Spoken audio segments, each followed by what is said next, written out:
Hello students, welcome back to the channel. आज हम नया टॉपिक करेंगे mitochondria.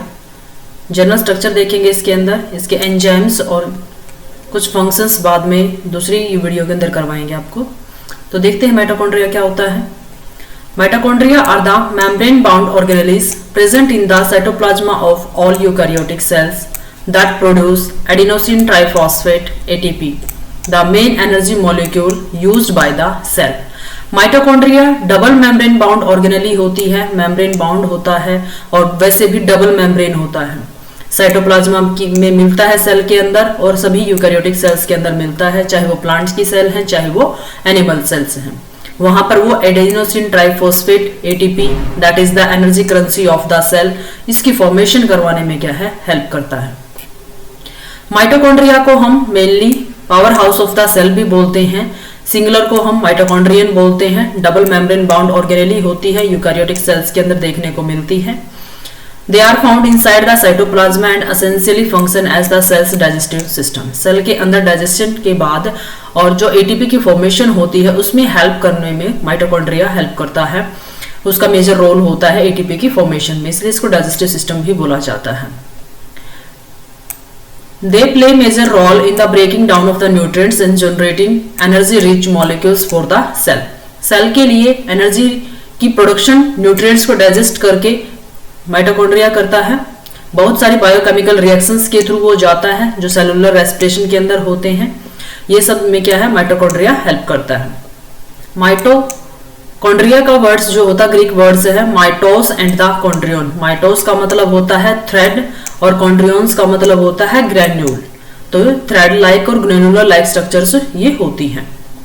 It was first described by the German pathologist name as the Richard Altmann in the year 1890 के अंदर Richard एल्टमॉन ने इसको describe किया था कि ऐसी ही सेल के अंदर कोई एक स्ट्रक्चर होती है। Mitochondria oxygen consuming ribbon like cellular organelle होती है। Immense importance floating free throughout the cell, और सेल के अंदर फ्री फ्लोट करता रहता है। इसको हम power house of the cell भी बोलते हैं क्योंकि ये ऑर्गेनेली क्या है, सेल के अंदर जो एनर्जी है उसका प्रोडक्शन करती है। Organelle supply all the necessary biological energy to the cell by oxidizing the substrate available. जो भी सेल के अंदर सबस्ट्रेट अवेलेबल है उनको ऑक्सीडाइज करने का काम करती हैं और इसको इसीलिए power house of the cell भी बोला जाता है। इसके फंक्शन के लिए बहुत सारी एंजाइमेटिक ऑक्सीडेशन होती हैं, एंजाइमिक रिएक्शंस होती हैं जो सारे के सारे सेल के अंदर माइटोकॉन्ड्रियंस के मेम्ब्रेन के अंदर प्रेजेंट होते हैं। Chemical compounds in the mitochondrion release energy, वो एनर्जी को रिलीज करते हैं। Mitochondria act as the power house. They are abundant found on those site where the energy is earnestly required such as the sperm tail, muscle cells, liver cells, microvilli, oocytes। Mitochondria generally उन cells के अंदर ज्यादा देखने को मिलता है जहां पर जो एनर्जी की रिक्वायरमेंट्स होती है वो बहुत ज्यादा होती है। टिपिकली 2000 माइटोकॉन्ड्रियन पर सेल के अंदर मिलते हैं जो कि हमारे 25% उस सेल की वॉल्यूम के इक्वल होता है। 1890 के अंदर रिचार्ड ने इसको डिस्क्राइब किया था और कहा था क्या, बायोप्लास्ट। इन्होंने जब बताया था तो बायोप्लास्ट इसको नाम दिया था, बाद में बेंडा ने इनको 1897 के अंदर माइटोकॉन्ड्रियन नाम दिया था। माइटोकॉन्ड्रिया ये स्ट्रक्चर होती है, जैसे ये ग्रेना है, इसके फर्स्ट क्या है, इसका ग्रेना है, सेकंड क्या है, राइबोसोम्स प्रेजेंट है, 3 क्या है, क्रिस्टा है, इंटरनल मेम्ब्रेन फोल्डेड होती है, वो क्रिस्टे फॉर्मेशन करते हैं, 4 इंटरमेम्ब्रेनल स्पेस होता है, 5 मैट्रिक्स होते हैं, 6 ATP सिंथेस पार्टिकल्स यहाँ पर क्या है इसके अंदर प्रेजेंट होते हैं, 7 क्या है, इनर मेम्ब्रेन है ये, और ये क्या है, आउटर मेम्ब्रेन है, और ये क्या है, इसके अंदर सर्कुलर DNA प्रेजेंट होता है, डीऑक्सीराइबोन्यूक्लिक एसिड। स्ट्रक्चर की अगर हम बात करते हैं तो डबल मेम्ब्रेन स्ट्रक्चर होती है, रोड शेप स्ट्रक्चर होती है, प्लांट और एनिमल्स दोनों सेल के अंदर, यूकैरियोटिक सेल के अंदर देखने को मिलती है। 0.5 to 1 माइक्रोमीटर का इसका डायमीटर होता है। Outer membrane, inner membrane, gel like matrix इसके बीच में प्रेजेंट होता है। ये ज्यादातर इसके स्ट्रक्चर हम पढ़ेंगे।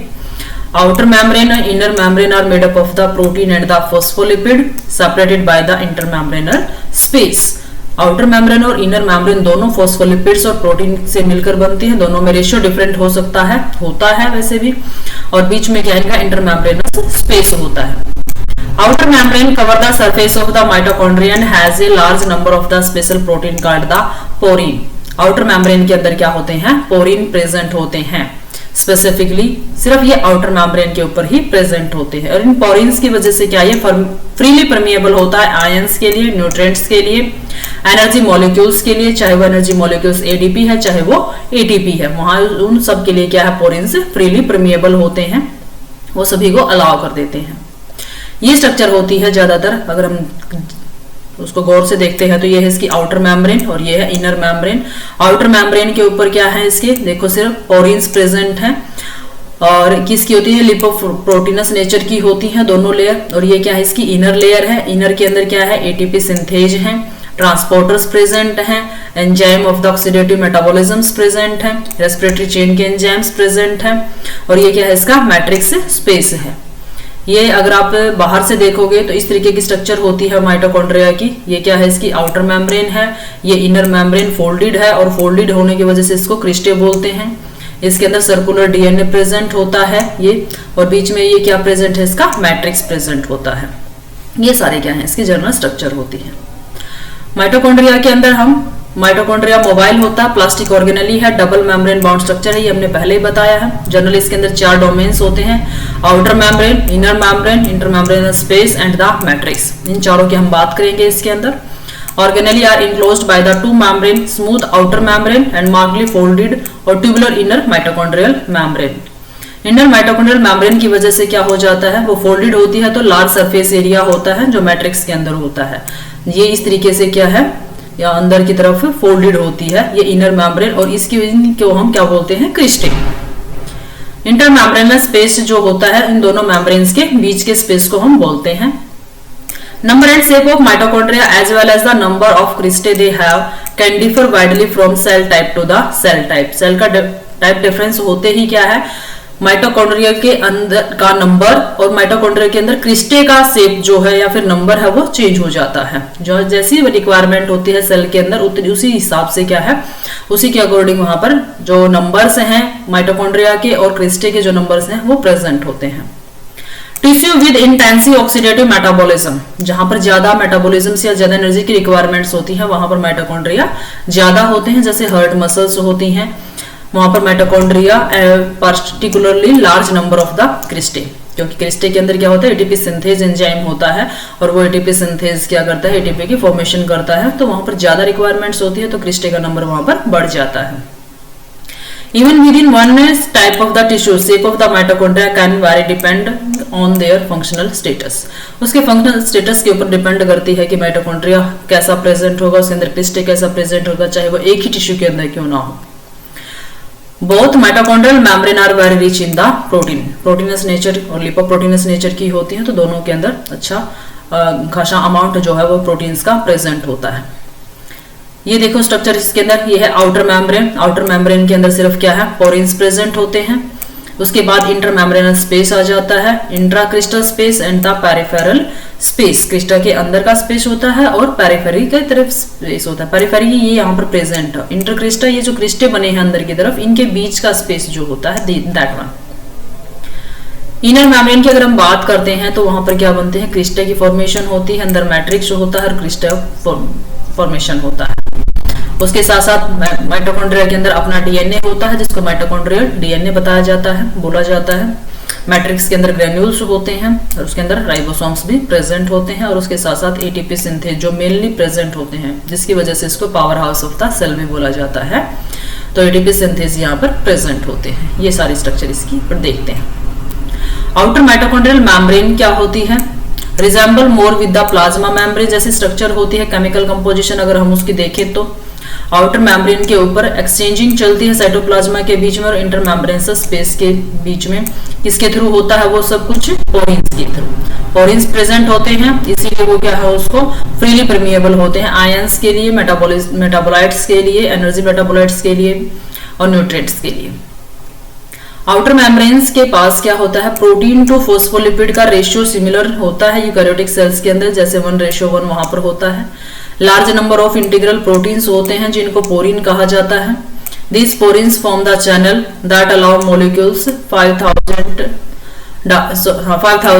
Daltons और less in the molecular weight to freely diffuse from one side of the membrane to the another. वो क्या है, इसको पोरिन्स के थ्रू इतने मोलिकुलर वेट तक का जो मोलिक्यूल्स होता है वो फ्रीली ट्रांसफर कर सकता है।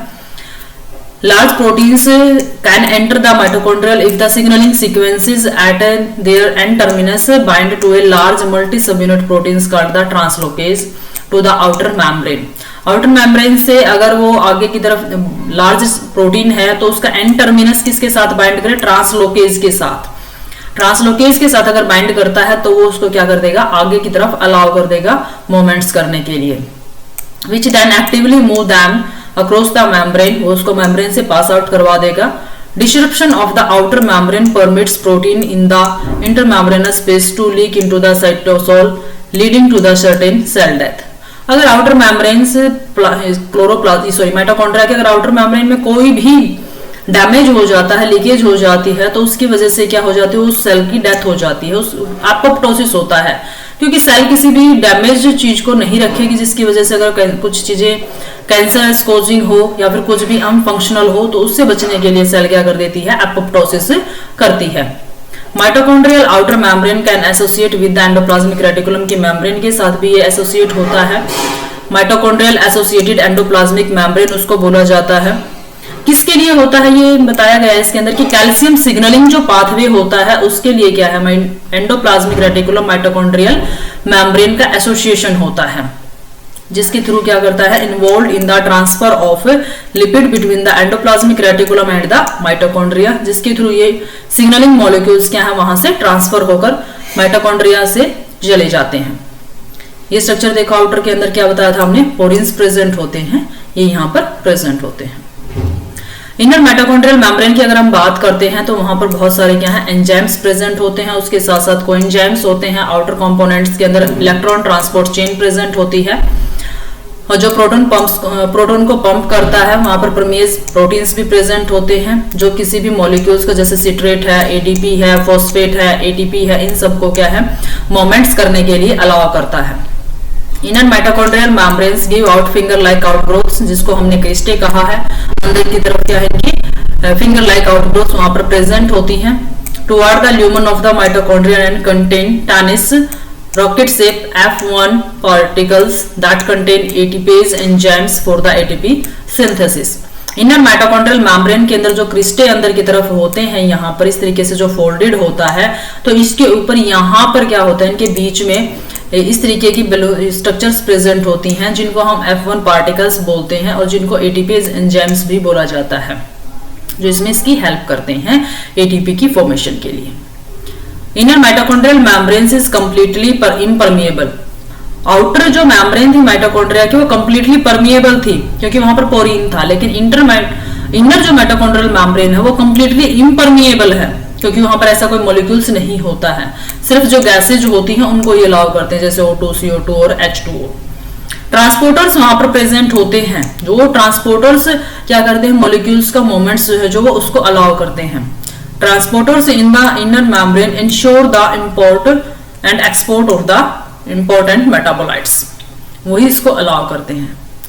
इनर मेम्ब्रेन्स के बारे में हमने आपको बता दिया है सारी चीजें, और इसमें रेशियो क्या होता है, प्रोटीन्स और फॉस्फोलिपिड्स का 3:1, क्योंकि प्रोटीन्स इसके अंदर ज्यादा होते हैं और लिपिड्स क्या है इसके अंदर एज कंपेरिजन टू दैम कम होते हैं। इनर माइटोकॉन्ड्रियल मेम्ब्रेन्स में के अंदर अगर हम मेनली बात करते हैं तो जो फॉस्फोलिपिड होता है वो कार्डियोलिपिन होता है। एक एक्सेप्शनल केस लगा लो या फिर एक एडिशनल इंफॉर्मेशन कि यहाँ पर जो फॉस्फोलिपिड माइटोकॉन्ड्रिया के अंदर प्रेजेंट होता है उसको कार्डियोलिपिन बोला जाता है। This phospholipid was originally discovered in the काउहर्ड्स in the 1942 and is usually characteristic of the mitochondrial and the bacterial plasma membrane. जो कार्डियोलिपिन्स प्रेजेंट होता है इनर मेम्ब्रेन के अंदर माइटोकॉन्ड्रिया के अंदर, वो काउ हर्ट्स के अंदर देखा गया था और 1942 के अंदर इसको देखा गया था, और बैक्टीरिया के अंदर भी प्रेजेंट होता है ये। और क्योंकि ये प्रोकैरियोटिक सेल के इक्वल ही होता है तो बैक्टीरियल और इसके बीच में क्या सिमिलरिटीज होती हैं कुछ। कार्डियोलिपिन के पास 4 फैटी एसिड्स की चेन होती है, नॉर्मल में 2 प्रेजेंट होती हैं, और ये इसकी वजह से इनर माइटोकॉन्ड्रियल मेम्ब्रेन जो होती है वो इम्परमिएबल होती है। Outer membrane and inner membrane doesn't does not contain porins, इनके बीच में जैसे आउटर मेम्ब्रेन के पास पोरिन होता है, इनर मेम्ब्रेन के पास पोरिन नहीं होता है, तो वो हाईली क्या है, इम्परमिएबल होती है। आयंस और जो भी मॉलिक्यूल्स उसके लिए रिक्वायर्ड होते हैं वो ट्रांसपोर्टर्स के थ्रू क्या करते हैं, ट्रांसपोर्टर्स जो बीच में प्रेजेंट होते हैं इनर माइटोकॉन्ड्रियल मेम्ब्रेन के अंदर, उन्हीं से उनकी एंट्री और एग्जिट होता है। जो प्रोटीन्स वहां पर प्रेजेंट होते हैं, proteins are ferried into the matrix via the translocase of the inner mitochondrial membrane, जिसको हम बोलते हैं टिम। और टिम और एक होता है टॉम जो आउटर के लिए होता है, ये इनर के लिए है और आउटर के लिए होता है। In addition there is a membrane potential across the inner membrane found by the action of enzymes of the electron transport chain. वहां पर एक पोटेंशियल ग्रेडियंट्स की फॉर्मेशन हो जाती है जिसके थ्रू जो हाइड्रोजन आयंस है उनका मोमेंट्स होता है, और वो किस वजह से होता है, इलेक्ट्रॉन ट्रांसपोर्ट चेन के थ्रू होता है। ये देखो, ये है क्रिस्टेस के अंदर जो हमने इंटरनली फोल्ड्स बताए हैं ना इनर माइटोकॉन्ड्रियल मेम्ब्रेन के अंदर, ये इस तरीके से जो फोल्ड्स होते हैं that are known as the cristae, जो किस वजह से बनते हैं, fold created by the inner membrane, इसलिए इनको क्या बोला जाता है, क्रिस्टे। क्रिस्टे के अंदर का जो मटेरियल लिक्विड होता है that is known as the matrix inside the mitochondrial created by the inner membrane, उसके अंदर ये प्रेजेंट होता है। ये देखो, इनर मेम्ब्रेन के अंदर एटीपी सिंथेस प्रेजेंट होता है, ये यहाँ पर क्या है, ट्रांसपोर्टर्स प्रेजेंट होते हैं जो मॉलिक्यूल्स को अलाउ करते हैं इन एंट्री के लिए भी और एग्जिट के लिए भी। इंटर मेम्ब्रेनस स्पेस जो होता है, space between the outer and the inner membrane of the mitochondria, same composition होती है इनकी as comparison to the cell cytoplasm होता है, सेल के साइटोप्लाज्मा जैसा ही वहां पर क्या कंपोजिशन होती है, आयनिक बैलेंस जो है, साल्ट है, मॉलिक्यूल्स है, वो इसी तरीके से प्रेजेंट होते हैं वहां पर।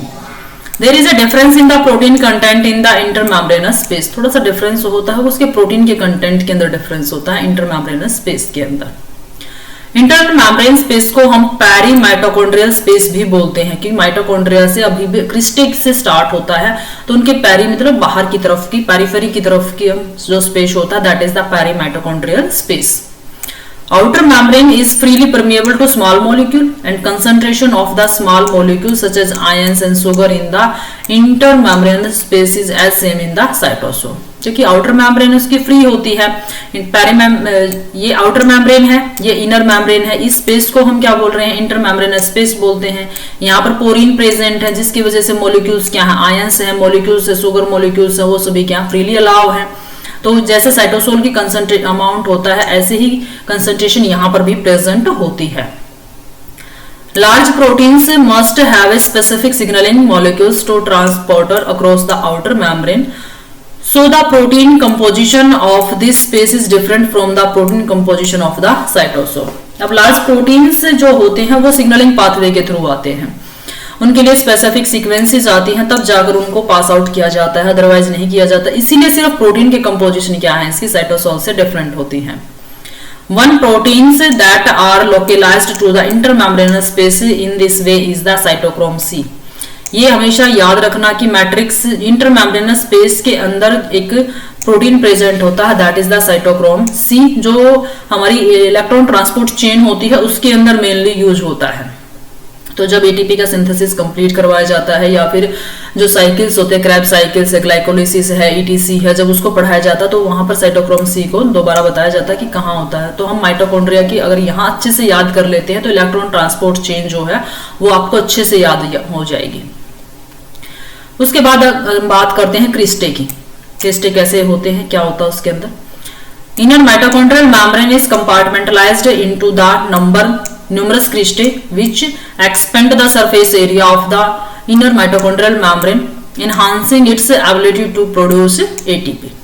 उसके अंदर क्या है, ATP फॉर्मेशन की जो रिक्वायरमेंट्स होती हैं, इस तरीके के जो फोल्ड्स हैं यहाँ पर प्रेजेंट होते हैं, इनको हमने क्रिस्टे कहा। और ATP के लिए यहाँ पर क्या है, ATP सिंथेज जो होता है F1 पार्टिकल्स वो यहाँ पर क्या है प्रेजेंट होते हैं, तो इसीलिए इनहांस करते हैं ये ATP के प्रोडक्शन की एबिलिटी जो होती है उनके पास।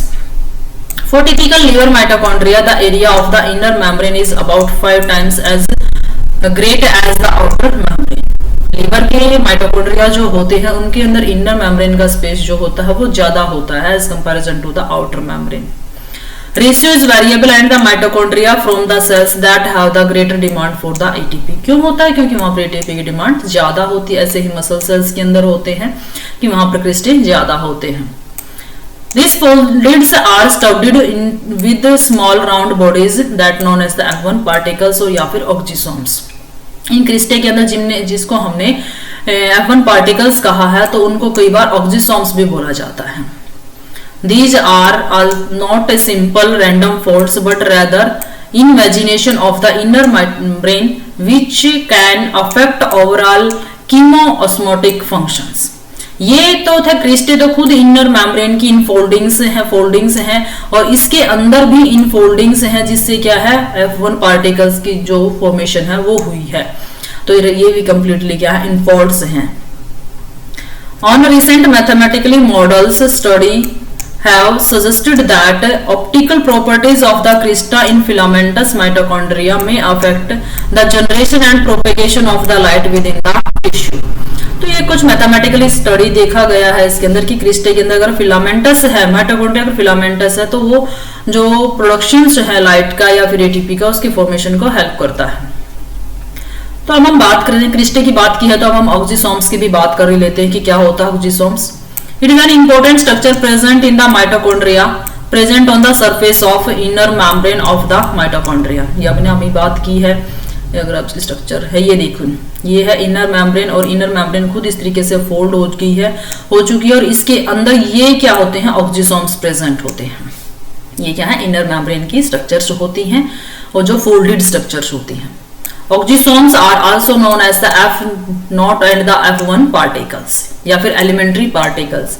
एक ही चीज के अलग अलग नाम है तो आपको सभी नाम याद करने हैं। क्वेश्चंस किसी भी नाम से आ सकता है, ऑक्जीसोम से आ सकता है, F0 और F1 पार्टिकल से आ सकता है, F1 पार्टिकल से आ सकता है और एलिमेंट्री पार्टिकल से भी आ सकता है। These structures help in the synthesis of the ATP। Mainly ये स्ट्रक्चर होती है माइटोकॉन्ड्रिया के अंदर जो एक्चुअल में एटीपी की फॉर्मेशन वहां पर करती है। Oxysomes are present in the inner membrane surface mainly on the crista. Crista की जो फोल्डिंग्स है, क्रिस्टे की जो फोल्डिंग्स है उसके इनर मेम्ब्रेन की वजह से हुई है वो फोल्डिंग्स और उसके अंदर प्रेजेंट होते हैं ऑक्जीसोम्स। ऑक्जीसोम्स के पास क्या है तीन पार्ट्स होते हैं, बॉटम और base part is embedded in the membrane. ये देखिए ये क्या है जो बेस पार्ट है ये कहां पर है इस मेम्ब्रेन के अंदर फोल्ड है। It is known as the F0 particle, उसको हम क्या बोलते हैं F0 particles। Second part extend from the base and it is the protein and is known as the F5 and the F6 particle और the stop part। ये देखिए यहाँ पर ये है स्टॉक, यहाँ पर क्या है हमारा F5 एंड द F6 और बेस में क्या था F0 जिसको हमने स्टॉक कहा है। Third part is enlarged which is also a protein and is attached to the stalk part and it is known as the F1 particle or the head of the oxysomes। उसको हम क्या बोलते हैं F1 particles। ये देखो यहाँ पर क्या थे F0 particles हैं, स्टॉक के अंदर F5 और F6 particles हैं और यहाँ पर क्या है F1 particles हैं। तो बोला क्या जाता है इसको F0 and F1 particles। Base और हेड की बात की जाती है, स्टॉक के अंदर F और 5, 6 होता है उसकी बात नहीं की जाती है। तो मेनली इसके अंदर ये प्रोटीन्स हेल्प करते हैं ऑक्जीसोम की फॉर्मेशन के लिए। Head part act as the ATPase, so it help in the synthesis of ATP। Due to this reason it is known as the ATP synthetase. Head part जो F1 particle से मिलकर बना है वो एक्चुअल में ATP की formation करता है। ऑक्जीसोम एक्चुअल में एटीपी फॉर्मेशन करता है और ऑक्जीसोम में भी स्पेसिफिक पार्ट की अगर हम बात करते हैं तो वो कौन सा पार्ट होता है उसका हेड पार्ट होता है। हेड पार्ट के अंदर वो हेल्प करता है और उसी के लिए उसके बोला जाता है एटीपी सिंथेटेज। वहां पर एक एंजाइम्स प्रेजेंट होता है। Number of oxysomes also vary, it can be 100 to the 10,000 to the 1 lakh in a mitochondria depending on the activity of the cell। सेल की एक्टिविटी के ऊपर डिपेंड करता है कि किस तरीके के ऑर्गन इसके अंदर ऑक्सीसोम्स प्रेजेंट होते हैं, उस तरीके से वहां पर वो प्रेजेंट होते हैं। Thank you students. आगे हम देखते हैं इसकी कुछ स्ट्रक्चर रहती हैं। एक सेकेंड